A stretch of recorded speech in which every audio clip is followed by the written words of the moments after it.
Darkness has descended upon the city, and the creatures of the night have begun to stir. This is the time when the veil between the realms of the living and the dead is the thinnest, and all that is not what it appears to be. Like a lone sentinel, one candle flickers in the night, revealing all that lurks in the darkness. This is Ghost Chronicles, Book of Shadows. Welcome to the nightmare. Well, good evening, everyone, and welcome to Ghost Chronicles, Book of Shadows. I am that lone candle flickering in the darkness, Ringman's own Van Helsing, Ron Cork. And with me, that wicked witch from the west. Yes, it is Marla Brooks. Mm-hmm. Scary, huh? You are. I have nightmares about you. Oh, yeah? Okay. Anyways, we have an exciting guest, someone you know pretty well, I guess, huh? Well, yeah, everybody knows Richard Sennett, and the Haint Hunter. What? You tell him that, Richard. Oh, Haint. Yeah, Haint Hunter is a old English term. Haint is an old English term for ghost. And by the way, it's still used in the southern states as a ghost, a haint. And see, I want to go onto the internet, and Ghost Hunter was already taken, so I got something a little different. Haint Hunter. That's pretty cool. You know, yeah, I was going through some of my old tapes of Ghost Village Radio. I did probably 20 years ago, and guess who one of my guests was you, Richard. I did a lot of shows back then. Way back then. Yeah, it was that my time to shine, if you will. You're still shining. Yeah, a little bit rusty, but still out there. Still looking for ghosts. So still trying to find answers. One thing I'm getting a little confused about, though, because I listen to your podcast, and so it seems like you have mediumistic abilities. Is that what I'm getting? I do believe everyone has a psychic side to themselves. And when things are just right, we all can have that psychic gift, which we now reserve only for special people. But we all have it. Being psychic is being alive. And yeah, I've had some really weird experiences, which I can't explain, and what keeps me out there looking for answers. Mm-hmm.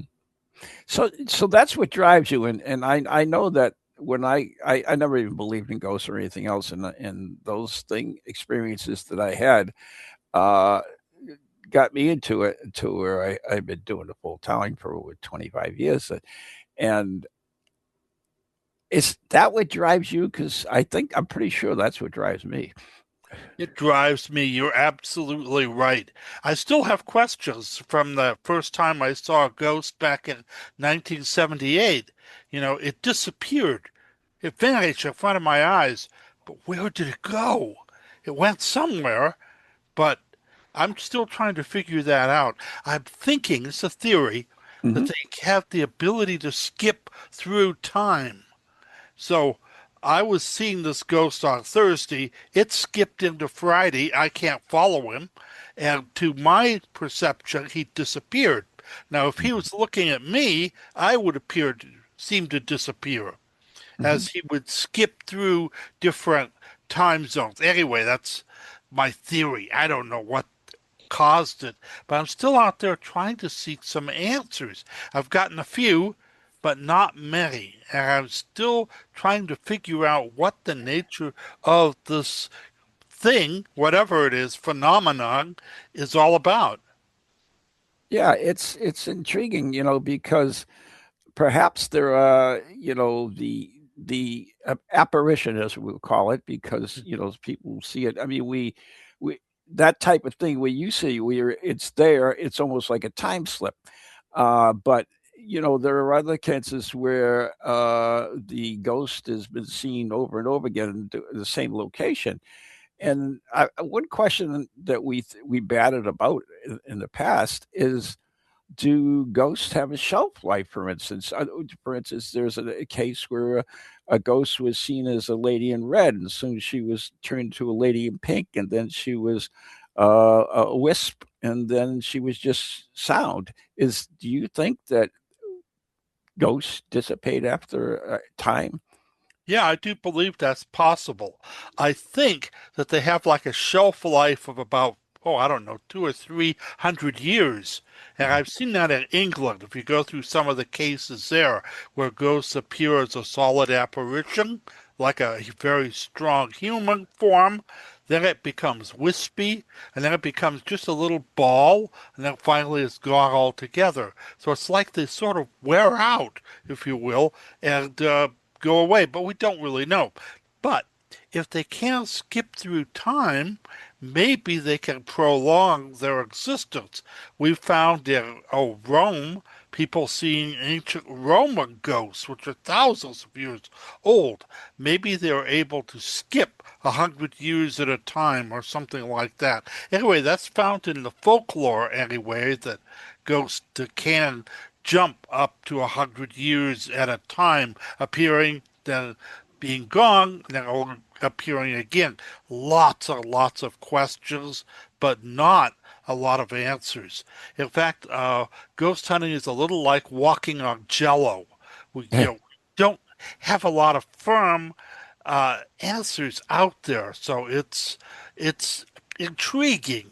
And I think when we get to the root of what it's all about, it's going to actually point to the very nature of reality itself.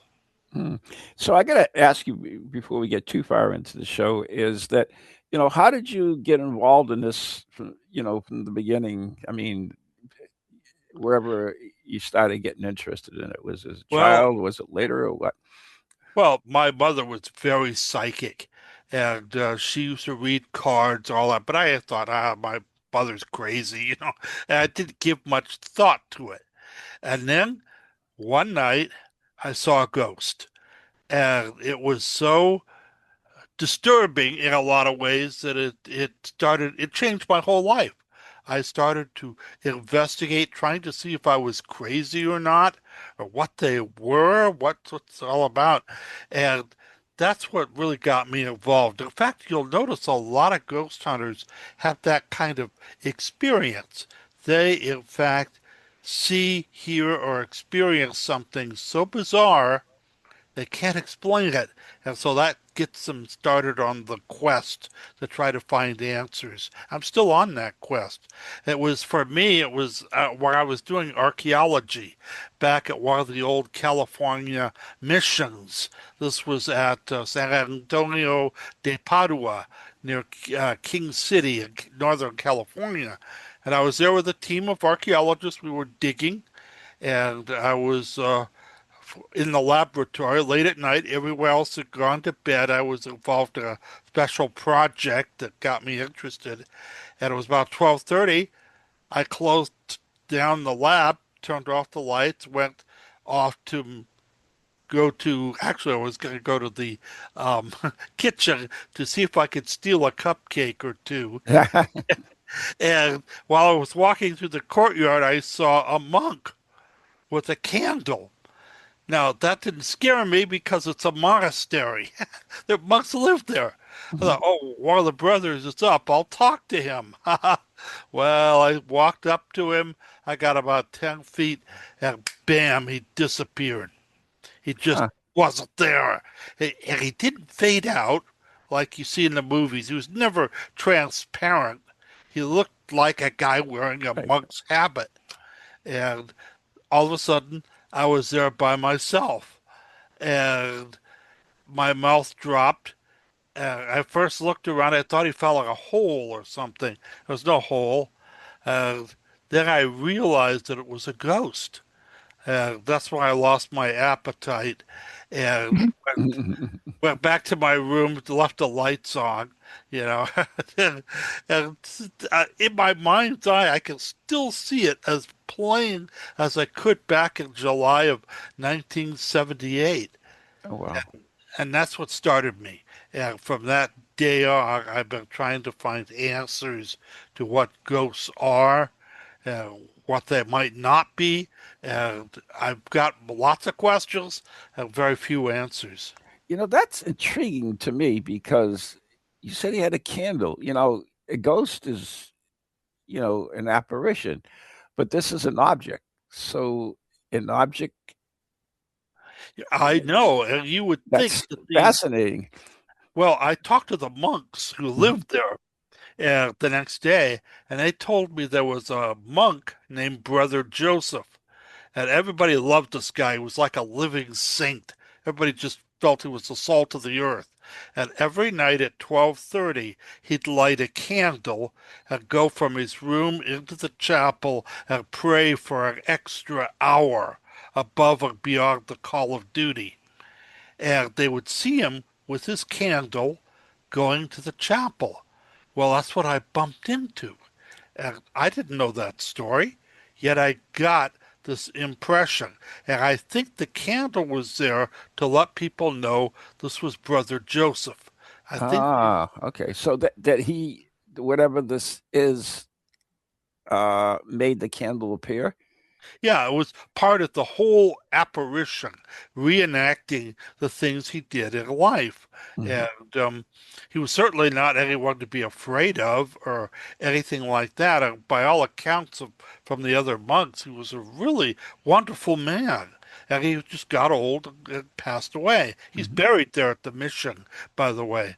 And it seems that many times the things that are material, garments, things they wear, hats, even cars or stuff like that, are all there to let us know who it is. It's like a signature almost. I even know because we have ghost planes, ghost cars, we have, ghost objects as well that appear and reappear. So that kind of makes sense in it. It's just intriguing that is it really a ghost or is it just a time slip where you're looking into another period of time? It could very well be because he would do this as a ritual every night. And maybe that left some sort of trace behind, some psychic impression. And uh, all we're getting is that psychic impression, like a bit of videotape being replayed over and over again. So that might be the answer to many ghosts, especially like from the Civil War. Lots of these people see soldiers and reenactments of battles. Maybe these are slips in time as opposed to haunting ghosts doomed to wander the earth for so many years, whatever with folklore. the chains, Yeah, rattling chains. Yeah. yeah, that goes back a long way. Yeah, young, plenty younger. Hmm. And but it's the other thing. I mean, we have so many misconceptions that people take as absolute truths. That ghosts are here because of unfinished business or because they died tragically. Well, most sightings of apparitions are just normal people doing normal things. Yeah, there are rare cases, just as folklore says, of people who seem to be driven by some kind of desire. I've found a few cases of them, but they're a minority. The same is true with dead loved ones, mothers, fathers, stuff like that, that seem to come back to check on their children, their loved ones, something like that. This is these happen, but they're a minority, oddly enough. Most of them are just as you mentioned, people doing very mundane things, things they did in life, sweeping the floor, as in this case, this man walking Walking and up the doing stairs prayers, yeah, or walking up the stairs. or That, down. that is another good, big riddle. Why are staircases so haunted? that's Hmm. that's a good question. Well, a lot of die. They trip and die. Yeah, Fall down the you jump stairs. back down that oxymoron again. That that's where they died. Not necessarily where they died. A lot of times we see this ghost, but they were never or apparition that they didn't die there. They had nothing to do. with that particular place, but that's where they appear for some reason. Well, I think it has to do with energy, but you are right, Marla. Back in the 19th century, these women wore these huge dresses, Oh, I understand that. Yeah. and many times they would take a misstep on the stairs and go tumbling down and lose their lives. But every case I've investigated where they have a haunted staircase, I was never able to find a death linked to it. See. But I remember one case that we did. It was about this house in Lawrence, and they Mhm. would see this uh, apparition that would tend to look like it was walking up the ceiling. Hmm. And what we did to the research on the house, it was that the place where the house was actually moved from uh, another town and that used to have a second floor. And when they moved it, they took the second floor off. So they believed the staircase was right there. That was in there. Mhm. So it was just a replay of that particular instance. I investigated a bank, a modern building, totally modern, light, everything you want, big windows in it and all. And they would see a ghost there, but she was walking about 2 feet off of the floor. Ah, And I later learned that on that very site was a farmhouse that was built high off the ground on pilings, so 2 feet off of the present cement slab of the bank. mm, So it could be a bleed over from that other building. Also, they would hear footsteps like hard shoes on a wooden floor, but they were just carpets of cement slab at the bank. mm. So this was a replay from the past, I think. Yeah, that's the fascinating thing, don't you think, Richard? That because they are, we just have these ideas that we throw about. We think we know what they are, and then we find cases that kind of go against that. So, I mean, we just don't know. I guess is the bottom line. That's true. There's so many different answers out there, but we don't know what is the truth. Now, I think all of these might be valid. There could be some that are just slips in time. There could be actually, well, it's even possible, slips into the future. So when we see a ghost going through our house, we might be seeing someone who will live there 100 years in the future and not anything we know about or from the past. We don't know. Time itself is a mystery. Is that's kind. I was just thinking when you were saying that, Richard, that like we see a lot of these. Well, it's the internet, give it a, but we see these a lot of ones that people are time travelers in it. Are they really time travelers, or is it perhaps something like you talked about, where uh, someone from the future came, not as a person, but as a energy into the past, like a time slip. As a historian myself, I would love to have a retrocognitive experience, look or actually travel back to the past. And there are stories about this. They're very rare, but they do exist. And Yeah. sometimes they're very fleeting, only a couple of minutes long. One story, a famous story about the two ladies in Versailles, the Mhm. great French palace, they were actually wandering into the 18th century for about 2 hours. Yeah. There's, I have a friend in the UK, Dr. Ann Winsper, who is doing a lot of research on Liverpool because Liverpool is notorious for time slips. There's Hmm. several famous cases in there. And her and my co host from Ghost Chronicles International have experienced, what they believe was a time slip in themselves. So we call it a time slip because we don't have a name for it, but that's kind of what we call it. But we still, that's another thing that we just don't understand. Perhaps they are all integrated. Perhaps ghosts and time slips are perhaps one and the same in reality. I Well, had a friend who went, sorry, um, she was, she was, kind of uh, not thinking about something, and she was sitting in her house, and all of a sudden she looked over her shoulder, and she was seeing a hospital, like a Civil War hospital, right there. She's sitting there and she's watching it. mhm. And she scared the hell out of her because she didn't know what it was. And she said it was about 5 minutes. She was just staring there and staring. And then she blinked it and boop, it was gone. She thought she was crazy. Well, was there a Civil War hospital where she saw it? No, it was in her house. That was real. That was Oh, something. Yeah.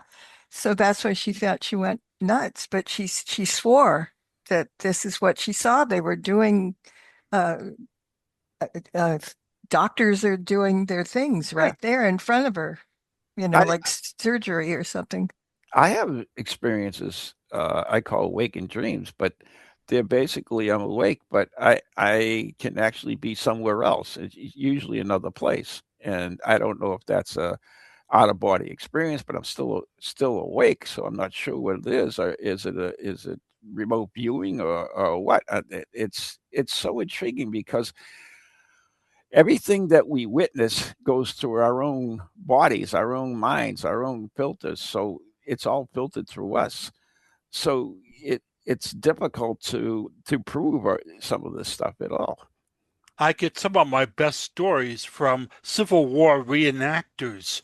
And I Mm. have a friend who's a paramedic, and he has a group that reenact a Civil War hospital. This reminds me of that from what you said, Marla. And he was at a battlefield, and one of the old buildings there was used as a hospital. And it was really cold, and they said that he couldn't go into the historic building until sunup. There was a historic site. They had permission to do that, but only during certain hours. Well, it got really cold, so some of them said, "This is ridiculous. Let's go inside. We have a building right here." So they went inside, started a fire in the fireplace. They were nice and warm, sleeping. About an hour later, he woke up and he noticed people all around him, busy. His people were asleep. These were dressed as Civil War doctors performing amputations and other things. But he noticed each of the people were above the floor about 7 inches. They were walking around in the air. And later on, this vanished, and he learned that the modern building that's there is a reconstruction, and the original had a higher floor. So he had literally seen something again from the past. Again, a time slip. But why does this happen? I don't know. But I do get a lot of great stories out of reenactors. Yeah, I would imagine that's a great pool of information for you. So what is your personal experience that is really makes you still scratch your head nowadays? Oh, I was thinking about that. I do a podcast and I was thinking, what is my best case? Every great ghost hunter has what they call a best case, the Mhm. thing that really sets them apart. And I've had so many over the years, but one of them was at a house in a nearby city. I won't mention which one it was, and it had all sorts of different things happen in the house, and it almost killed me, as a matter of fact. Oh, Yeah, I went through a trap door. Have you ever gone through a trap door? no. Mm. It's a really unique experience, I can tell you. Jeez. I was told this is a big Victorian house, and the house had been used for a dozen different purposes, and one of the purposes was as a mortuary. Oh, And they used to prepare the bodies for showing in the basement. So the couple that lived there was plagued with all sorts of ghostly happenings. They said, "Well, you've got to go into the basement." So how do I get there? They said, "Go to the kitchen." They didn't tell me it was a trap door. So I walked into the kitchen looking around for some little door that would with steps going down. And there wasn't any. And then I didn't realize it, but I was standing on the trap Oh, door, no. which gave way. And as soon as it fell through, I bent over, and the side of the trap door hit my ribs, broke several ribs, Oh, Mm. the wind out of me. I stood straight up because of that, and I went the rest of the way 9 feet into the basement. And there was all this trash and debris down there. And there was even a big post with a sharp point. I could have been impaled on that thing.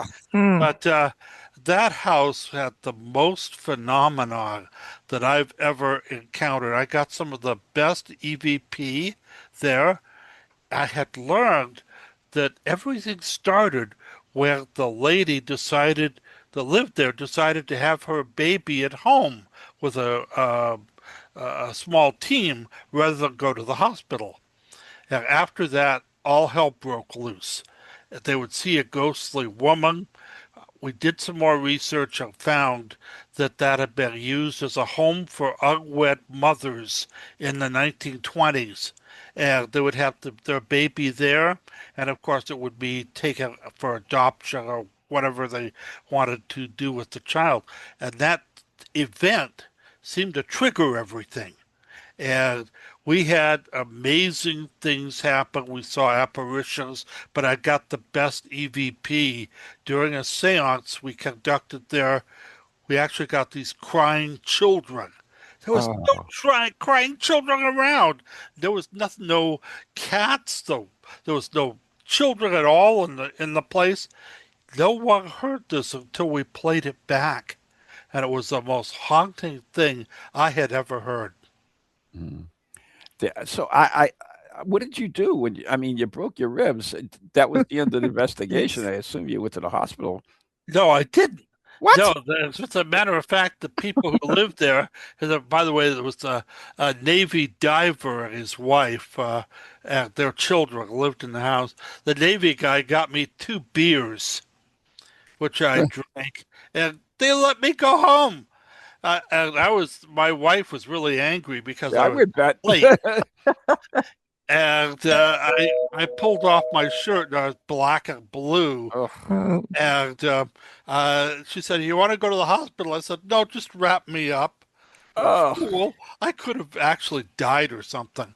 But that was one of our best cases that we ever worked on. And as You're I right. said, It almost killed you. yeah, it almost killed me. I wonder if the ghost did that on purpose. Who knows? But so anyway, it was that was my best case. As I say, ghost hunting can be dangerous. yeah, we did a whole podcast on my show about watch where you're going and how, or don't look Really? the other way kind of thing. Yeah. I Oh, remember that was a long time with you. you did that with me? No, Oh, Richard. Richard. Yeah. Oh Okay. yeah. Yeah. Well, Yeah. we did it. I did a show just on that while my podcast is the dangers of ghost hunting. There's a Yeah. lot of things to watch out for, including hantavirus. That's the droppings from mice. Mice. Yeah. Yeah, Yeah. and you can inhale that and get this deadly disease. It'll kill you. Yeah. And so that's one of many things that you can get. Besides that, I always fear the living more than the dead. Me too. But we have to take a break right now, Richard. So if you can hang on, we'll take a short break. You can catch your breath, and we'll be back. So you're listening to Ghost Chronicles, Book of Shadows, right here on TogiNet and Pararex Radio. I am Ron Kolick. My co-host is the lovely Marla Brooks, and our special guest tonight is Haint Hunter Richard Sennett. We'll be right back after the following messages right here on TogiNet Radio and Pararex, and where all good podcasts go to die.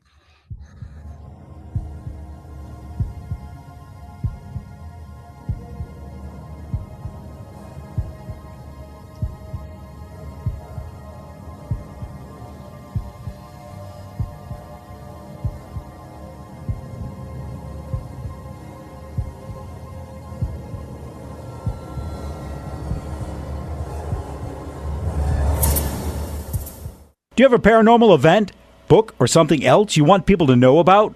Then why not advertise it on Ghost Chronicles Radio?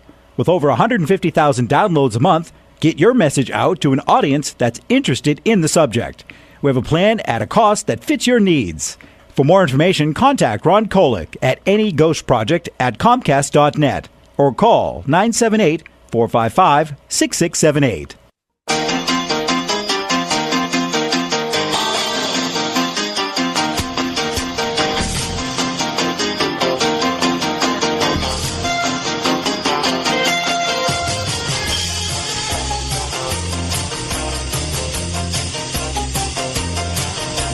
Shadow on the wall that looks like a man.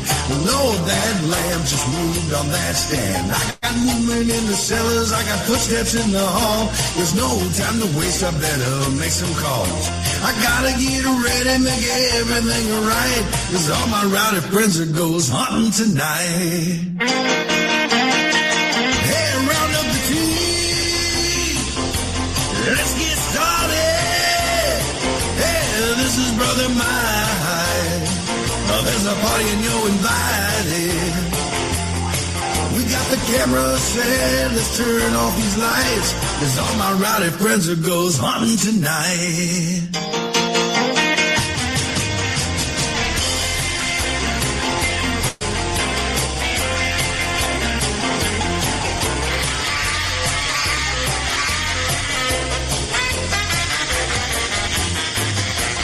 This old house has a long history. It should be real good for activity. And we got the house wired for sound and got motion alarms setting all around. Got a box full of batteries ready to go, and everyone's itching to start this show. Got our logo tees, driving black SUVs, and that one bald guy with a slick goatee. Hey, round up the team. Let's get started. Hey, this is Brother Mike. Well, there's a party and you're invited. We got the camera set, let's turn off these lights, 'cause all my rowdy friends are ghost hunting tonight. Hey, round up the team. Let's get started. Hey, this is your big brother Mike calling. There's a party and you're invited. We got the camera set, let's turn off these lights, 'cause all my rowdy friends are ghost hunting tonight. That's right. Go get 'em, boys! Oh, are you reading me? Come in. Hello? Greetings from the Shadow, and welcome to Shadowzine. My name is Jeff Belanger. I'm an author, podcaster, and explorer of the unexplained. For 30 years, I've been investigating the paranormal, UFOs, monsters, and things that bump in the night. Lately, you may have noticed how major TV networks and even social media networks have been pushing our favorite subject back into the shadows. I say good. That's why I launched Shadowzine, a monthly underground publication that covers your favorite topics in depth by some of the leading writers and researchers out there. If you're looking for 30-second TikTok clips, go somewhere else. If you're ready for a deeper dive, put down your phone and pick up Shadowzine. You can't find it in stores. This is old school print. Head to shadowzine.com and be part of the underground revolution. That's shadowzine.com, and I'll see you in the shadow.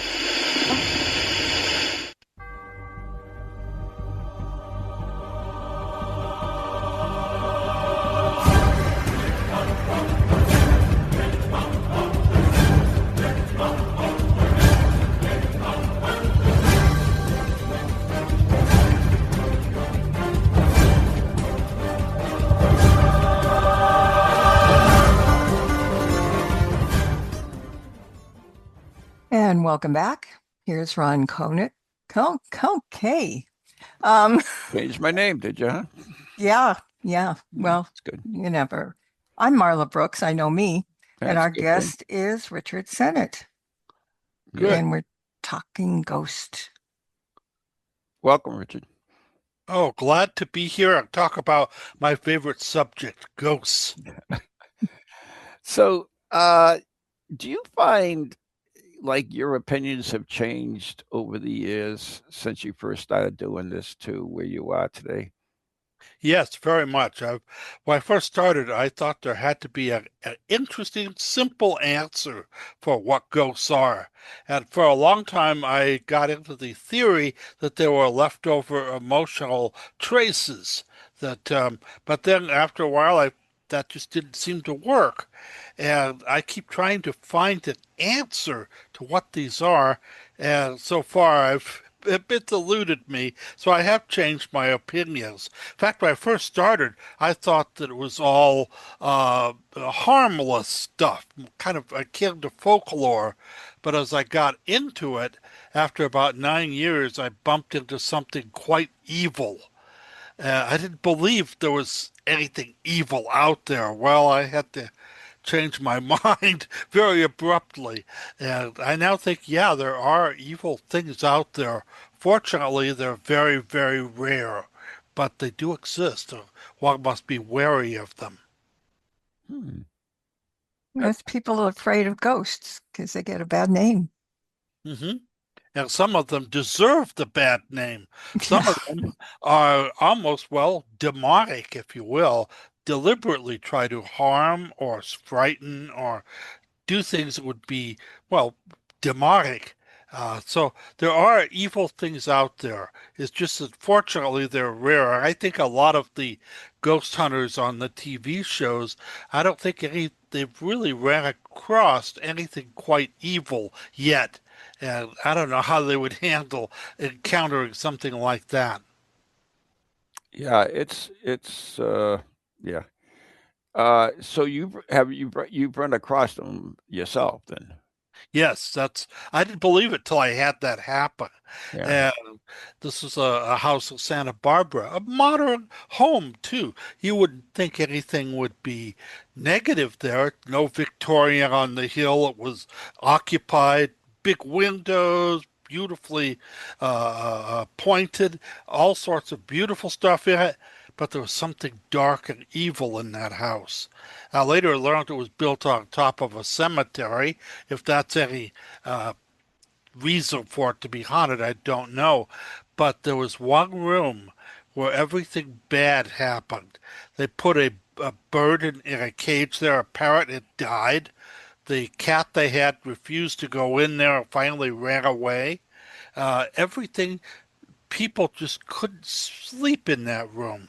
They'd get nightmares and things like that, and they would see these dark shadow form in the room. And I saw it, and I felt the tingle down my back. I just knew it wanted to harm me if it could. So there are definitely evil things out there. You've got to be very careful. And Uh, some people think, um, as in li- li- uh, as in life, people are good and people are bad. Hmm. And so, some of these guys, they're not going to do too much for you, to scare you or have fun with you. But you just never know what people say. Okay, they're all demons. There's no such thing as ghosts. They're all demons. Hmm. And it's, could be somebody that's just pissed off, when he's mad that he's dead or something. Well, I think there's a lot to be said for that. I believe that a lot of people are just not good people. And when they die, whatever remains of them, the emotional trace, ghost, what have you, they're not going to change and be good all of a sudden. They're still Yeah. just as bad as they were when they were alive. Hmm. Yeah. So I think that might be the account for some of the things that we've gotten. But no, there are bad things out there. And that's why I tell people don't toy with the negative. Don't get involved Yeah. with the evil or demons, things like that. I do not truck with anything like that. Do you believe in like some type of protection at all? I mean, some Oh, people, yeah. yes, very much. And a lot of it has to do with your own belief system. Now, if you're a Hindu, maybe having a statue of Rama would help you. If you're a Catholic, maybe St. Michael, but it has to do with what you believe in. And if you have that protection, which by the way I do, I have some holy water and a bunch of other things that I've collected over the years. It seems that silver is very important for some unknown reason. And I do have items made of silver that I take with me sometimes when there's something negative out there. But it's amulets, stuff like that, have always been reported throughout history as being important in ghost hunting. Marla, what about you? I mean, you're a witch, so you got some magic muju for protection for ghost hunting? Yeah, got the pendant. Yeah. Pendulum? Yep. I wear it, and it's funny because it jumps out of my blouse because you don't want people to see it. People get scared, and it isn't a bad thing at all. But every so often I keep looking down and I didn't take it out, but it comes out on itself. I know it sounds stupid, but it scratched my head. But yeah, the pentagram is what mine is, and when you believe it, it works. Is there any spells that you can use? What before to go ghost hunting or Yeah, something? for protection of a, location or yourself or your vehicle or anything. Well, I kind of talk to my spirit guide or Mhm. whoever it is, but yeah, it's a little prayer and just, make sure you're getting in doing it for the right reasons, because some people just go, oh, look, let's go ghost hunting and it's stupid. Sometimes I wish the ghost would smack them in the side of the head, those kind of guys. Yeah, I remember I got a call one time. There was some young ghost hunting group that just started. This is way back. And they were doing some case, and uh, the house people had reported in the house that these terrible things were going on, and they went in there and they thought they knew what they were doing. They had to grab the crucifix or something, and they used the crucifix, and it actually burnt their hand. So they left a burn mark in their hand where the crucifix was. So then they That'll teach them. then would call me up. It's like, oh, can you help us? Like, yeah, Yeah, you made a mess. And, yeah. I know. People do that for the very wrong reason. Mhm. And we're going to be speaking about that next week. You and I are going to have the occult hunter on the show, who's going to discuss a lot of this stuff about ghost hunting and saging houses and so forth. So that'll be interesting as well. Sorry, Richard, we got a little digressed there. Oh, no, that's quite all right. My sister's a witch, so I know all about the pentagram and all, and I use a prayer to Saint Michael. Yeah. Yeah, we do that Prepare too. myself Yeah. for an encounter, but I haven't had many, but I have had a few, and so I know they exist, and I have to admit, they really scared the crap out of me. I had that happen. It was something I originally wasn't prepared for, but I've gone through one house I remember where this ghost had supposedly killed someone, and I was just me and my flashlight, nobody else in the place, Me and my flashlight. Me and and my shadow play. I had the light on, and this thing appeared in front of me and started coming towards me. And then the dang flashlight started to get real dim as it drained the batteries. Oh, lovely. Here I am. Now what do I do? Should I run? Should I not? I didn't run, but it finally withdrew. But it was certainly a night to remember. That's a genuine run, dude, moment. Oh God. I've had those. I'll have to admit. I've done Scooby Doo. Yeah. Gone.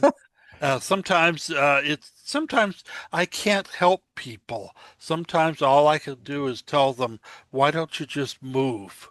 Yeah. And that's all you can do. Yeah, it's kind of sad in a way. Well, sometimes I don't run away. but sometimes I walk a little faster. I Yeah. know that feeling. I know the feeling. And you're looking like la la la. I'm okay. Yeah, that's good. Yeah, I got the opportunity to go along on a couple of exorcisms with the Catholic Church as an observer, Mm. and they are quite interesting. And I actually worked on one case with a Franciscan monk that had very religious aspects of it that was intriguing as well. So there's all different things out there that that you might run into or things. So yeah, you're right. There are dangers out there. People don't think about it, but yeah, there are. Mhm. I've gotten some of my best information from Catholic priests and monks who, oddly enough, are really well conversed in the subject of the ghosts and the supernatural. Yeah, yeah, that's true. And then some of them are like, yeah, you don't have anything to do with it, but yeah, it's I don't know. It's weird though. I mean, yeah, the Catholic Church has been dealing with this stuff for thousands of years, actually, 2,000 years. So uh, they have acquired quite a bit of knowledge on it. I would guess is a good way of saying it. Mhm. But, all right, so Richard, what's the most unusual place you investigated? Oh, I've investigated so many of them over the years, but if I could go to a place that was specifically haunted and well known as haunted, I would have to say the Queen Mary Ah, in Long Beach, California. I was there back in the 80s when it first opened Mhm. with some of the earliest investigations, and there were lots of stuff going on. And there Yeah. still is, from what I've been told. I've had a number of experiences there that got me to believe the ship really is haunted. But beginning to think that all ships that are old like that are carry some kind of residual energy. I know a lot of the World War II ships that are now used as museums are also haunted. But the Queen Mary was one of them. Another one that lived up to its expectations was the Whaley House in San Diego. oh yeah, Mm. I heard that podcast. That was a pretty cool one. That really was and is a very haunted location. They've even had people try to get rid of the ghost, exorcise them, but they all seem to come back. We've had all kinds of stuff happen there. And of course, I did a study of the Olivas Adobe, a large hacienda Yeah. in Ventura. I wrote a book about it. And lots of people have seen ghosts there, including myself, and gotten pictures, gotten images, heard sounds, singing, music, all kinds of different stuff has been reported in that 150-year-old Adobe home.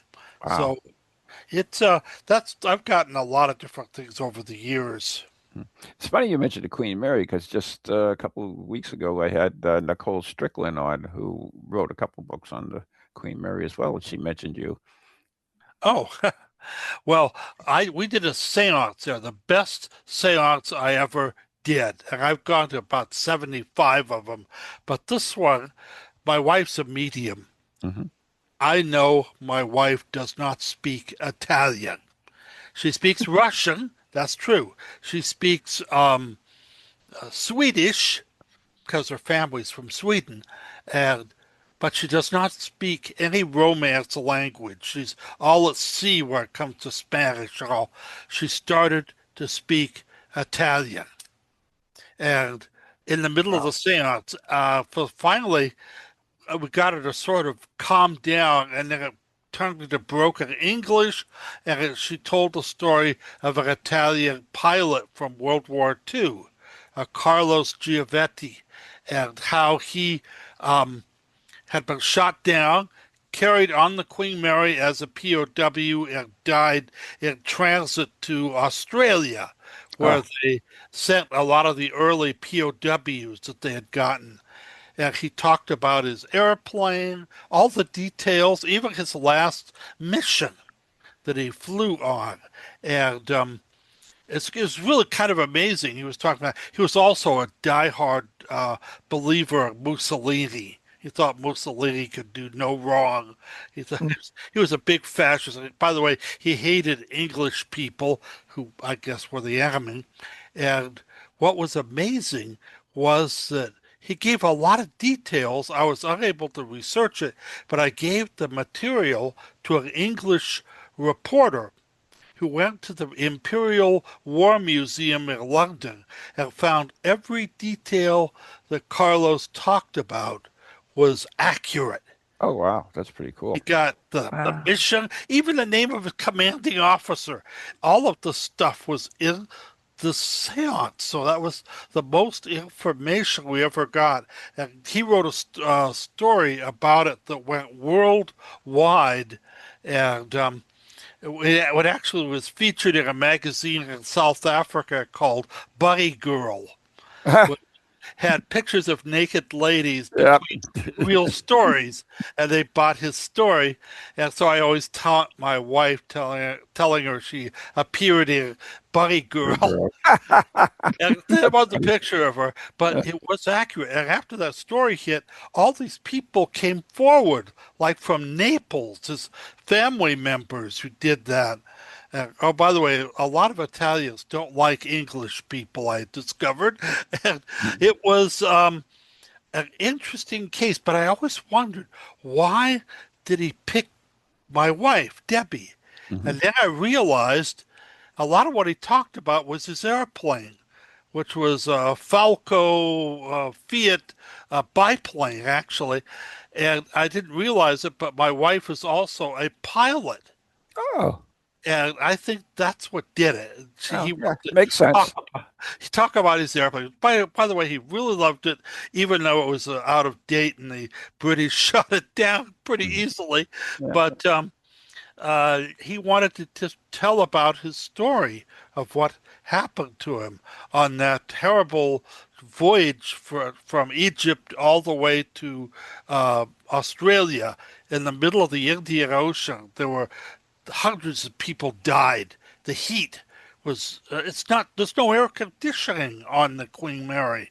And all these people stuffed below decks in 105-degree temperature, many wounded, and they died.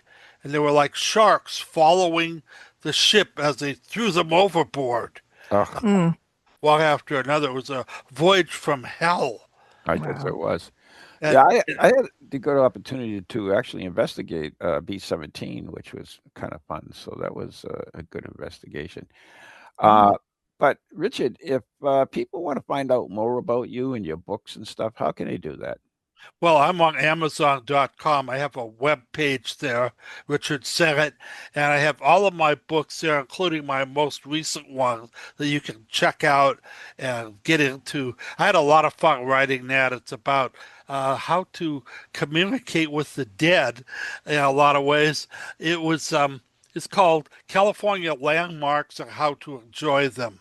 And what I did was take different places that are open to the public and how you can use various ways to attempt to communicate with the whatever is there, and try to figure out ways to enjoy these historic landmarks. You see, I believe that you don't need to spend a lot of money. A lot of ghost hunting equipment can be very expensive, and it's beyond the reach of many who want to do investigations. But and a lot of it's questionable, quite frankly. That's true, too. A lot of it is designed for another purpose. Mm-hmm. Yeah. So also, I think there's a podcast. I was just going to mention that. You can listen to Richard every Saturday night at 8 o'clock on ParaX Radio, and that's a new one every week. So check that out. And what's it called? I like it. It's called I Walk with Ghosts. I love it. Yeah, and that was I ripped the title off of an old movie called I Walk with Zombies, but I changed it. But that's a good idea. It's a good little catchy thing, but I do walk with ghosts. I think we all do, because ghosts are Yes. all around us. Yeah. I believe that. So on Saturday night, 8 o'clock on Pararex, you can pararex.com is the And all the library, talk about the library where people can find it. Yeah, they have all my past shows are listed there, and they include my best cases, the dangers of ghost hunting, some of the weirdest things I've ever encountered, and some of the wonderful people I've met in my travels. Yeah. Living or not? Yeah. But Well, both ways. there's also one on cats and dogs, which is interesting too. So check Mhm. that out. All right, we do have to go, unfortunately. So, Richard, we want to thank you so much for joining us today. It was interesting as always. Well, thank you. It's been a lot of fun. Yeah. Yes, it always is. Yeah, he always has a million stories. So, anyways, you've been listening to Ghost Chronicles Book of Shadows right here on TogiNet and Pararex Radio, and we're all good podcasts go to die. We're brought to you by Circles of Wisdom, 386 Merrimack Street, Methuen, Massachusetts, the Glenn Messier Family Law Group, 50 High Street, North Andover, Massachusetts. Our very good friends on Ghost Chronicles Radio on Patreon, and positively brilliant Reiki infused candles on Etsy. So check those out as well. So thank you, Richard. Thank you, everyone, for listening. Good night. Stay safe. Good night. Good night.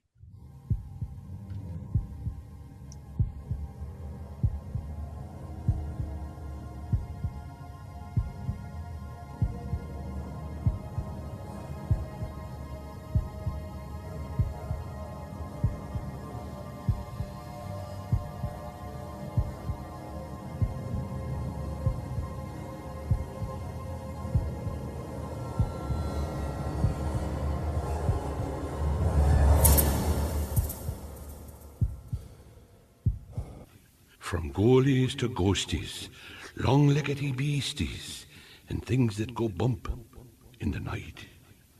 Deliver us, good Lord.